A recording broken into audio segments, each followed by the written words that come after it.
কোনজন অসমীয়াক লাইনমেন বুলি কোৱা হয়? ৰাধা গোবিন্দ বৰুৱা।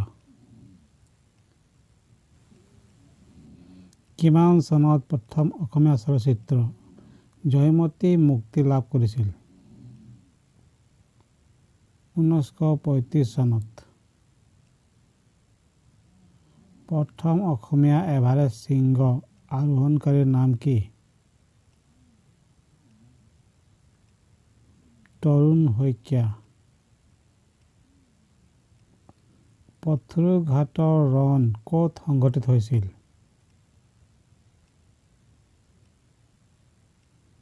দৰং জিলাত। অসমৰ মুঠ মাটিকালিৰ পৰিমাণ কিমান? ৭৮,438 অসমৰ কোনখন জিলাত জনসংখ্যাৰ ঘনত্ব আটাইতকৈ বেছি? নগাঁও জিলাত। অসমৰ মুঠ মাটিকালিৰ কিমান পৰিমাণ কৃষি কাৰ্য কৰা হয়? 5.4%। ব্ৰহ্মপুত্ৰ উপত্যকাৰ মুঠ দৈৰ্ঘ্য কিমান?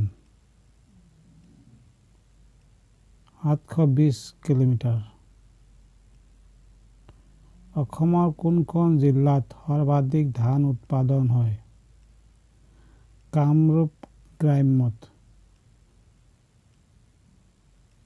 অসমৰ মুঠ চাহ বাগিচাৰ সংখ্যা কিমান? 848খন। কাণখোৱা পুথিখন কোনে ৰচনা কৰিছিল? শ্ৰীধৰ কন্দলীয়ে। অসমৰ প্ৰথম মহিলা ACS কোন? সুচিব্ৰতা ৰায়চৌধুৰী। চলচ্চিত্ৰলৈ ৰূপায়িত হোৱা প্ৰথম অসমীয়া উপন্যাসখনৰ নাম কি? মনোমতী। অসমৰ কোন জিলাত সৈনিক স্কুল আছে? গোৱালপাৰা জিলাত। প্ৰথম অসমীয়া ৰাজ্যপাল কোন আছিল? বিষ্ণুৰাম মেধি, মাদ্ৰাজ। অসমীয়া গদ্য সাহিত্যৰ জনক কোন? ভট্টদেৱ।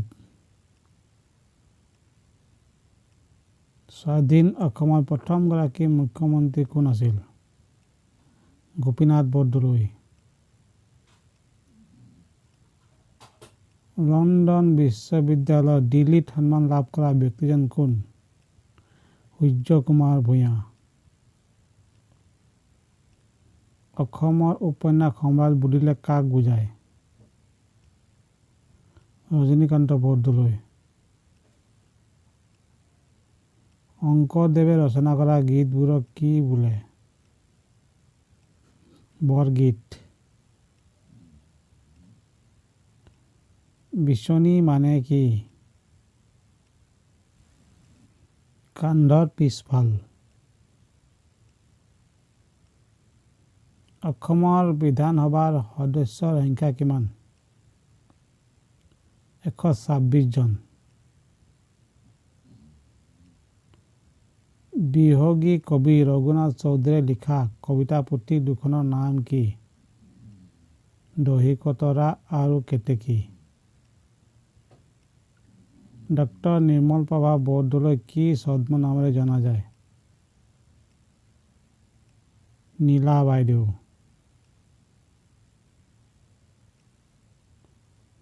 মহাপুৰুষ শংকৰদেৱৰ গুপ্ত নাম কি আছিল?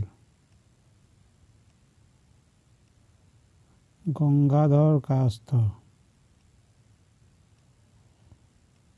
অসমীয়া ভাষাৰ প্ৰাচীন নিদৰ্শন থকা প্ৰথম পুথিখনৰ নাম কি? চতুৰ্দশ শতিকাত ৰচিত হেম সৰস্বতীৰ প্ৰহ্লাদ চৰিত্ৰ। অসম সাহিত্য সভাৰ প্ৰথম অধিৱেশন ক'ত অনুষ্ঠিত হৈছিল? শিৱসাগৰ।